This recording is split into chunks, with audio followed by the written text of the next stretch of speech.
السلام عليكم، عاملين ايه؟ يا رب نكون في احسن حال. ان شاء الله النهارده بقى هنعمل فيديو عشاق الشوكولاته، الكبار والصغار الاطفال كله هيستمتع معانا. هنعمل كده الشوكولاته اللي هي السبريد او اللي هي القابله للدهن.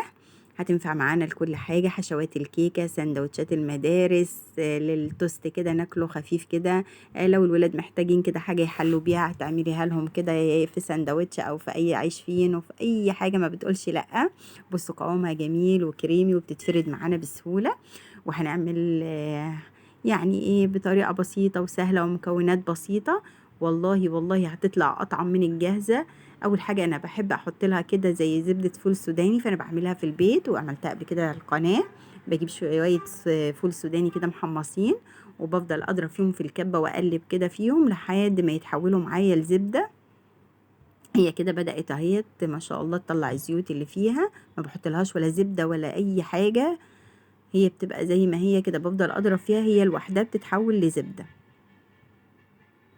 أنا لو هستعملها لوحدها ممكن أحط لها شوية سكر، لكن غير كده أنا طبعا عشان هضيفها عليها ما بحطش. هنا معايا 3 معالق كبار كاكاو، نص كوباية سكر بودرة، وكوباية لبن، معلقة لبن بودرة اختياري، زبدة فول السوداني، ومعايا هنا شوكولاتة خام، يفضل لو اللي هي بالحليب، لو مش موجودة أي شوكولاتة خام يكون طعمها كويس عندك. وده بقى ريحة البندق، جبتها من عند العطار. أنا عندنا إحنا جبتها من عند مؤسسة مراد، أي حد تاني ممكن عادي يسأليه، بس هو ده الوحيد اللي أنا لقيتها متوفرة عنده. عندكم انتوا بقى شوفوا بتتباع فين. هنزل بكوباية اللبن بتاعتي أو الحليب، وهنزل عليها بنص كوباية السكر البودرة، معلقتين اللبن البودرة، والكاكاو الخام. يفضل كاكاو خام حلوة أو يكون طعمها لذيذ زي دريم أو أسباني مثلا بالوزن، أو بعوف برضو دي بتبقى لذيذة وحلوة. هبتدي أقلبهم على النار لحد ما أدوب بس كده اللبن البودرة والسكر والكاكاو. مش بغليهم أنا، بس بدفيهم كده يدوبك اللي هما يبتدوا بس يبقوا دافين معايا. اهي بصي لسه ما غلتش خالص، هي دوب بس بدأت تشكشك كده ان هي دافية. هبتدي انزل بالشوكولاتة الخام اللي انا مقطعاها، قطعيها قطع صغيرة عشان تدوب معاكي بسرعة. بصوا خلت اللون جميل ازاي. هنزل بيها بقى في الخلاط وهي دافية، ولا سخنة ولا باردة، يعني مش بستنى عليها لما تبرد، ولا بحطها وهي سخنة عشان طبعا الخلاط، انا بستنى لما تدفى شوية كده وتهدى، بنزل بيها في كوز الخلاط. وهنزل عليها بزبدة الفول السوداني. طبعا كل الحاجات دي بتبقى قيمة غذائية عالية لولادنا، وصحية طبعا في البيت ونظيفة. وبحط بقى من ريحة البندق ديت يعني ايه معلقة صغيرة، ما تكتريش، عشان هي على قد ما هي لذيذة وبتدي طعم حلو وتست حلو للحاجة، بس بتمرر بعد كده. وهجيب معايا نص كوباية زيت على زبدة، ما عندكيش زبدة عادي مش مشكلة، زيت بس يكون زيت كويس. وهبتدي انزل بيه سرسوب والخلاط شغال. هفضل اضرب بقى لحد ما اتأكد ان الزبدة بتاعتي ساحت او دابت معاها برضو واختلطت كده. وهشوف بقى القوام بتاعها لو انا هحتاج شوية زيت تاني ولا لا، بس انا بفضل اضرب فيها شوية لان هو الزيت كل ما تضربيه في الخلاط كل ما يديكي تقل. طبعا براحة على الخلاط بتاعك عشان هو القوام بيبقى بيبتدي يتقل معاكي، فانتي اضربي وريحي كده.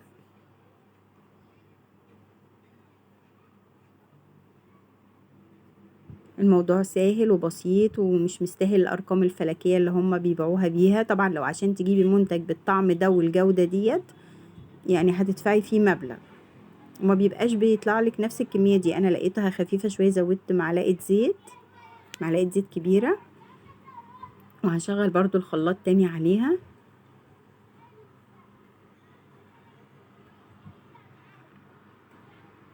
اللهم صل وسلم وبارك على سيدنا محمد.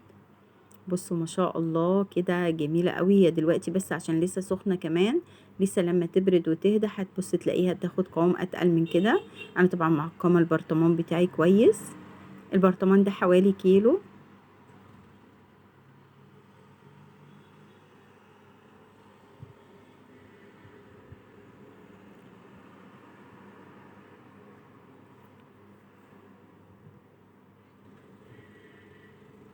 بصوا بقى الجمال، بصوا ما شاء الله، يعني شلال شوكولاتة كده حاجة عسل.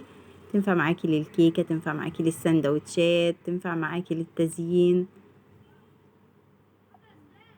هي ما شاء الله عليها كريمي، ولو دقتوا طعمها ولا ريحتها يا جماعة مش عايزة اقول لكم، والله حاجة كده عظمة. انا دخلتها التلاجة ارتاحت شوية وعملت كده توست. لو عايزين تشوفوا طريقته هنزلها الفيديو اللي جاي ان شاء الله، تابعوني. سهل برضو جميل وطالع برضو يعني حاجة كده قطنية. بصوا سهلة خالص في الفرد ما شاء الله عليها، ولا فيها زيوت كده مهدرجة ولا فيها زيوت كده طالعالك كده على الوش بقى تبقى تقيلة. لا ما شاء الله عليها، ولونها ولمعانها ما شاء الله. وطبعا كده انت ايه بتفرديها بكل سهولة معاكي.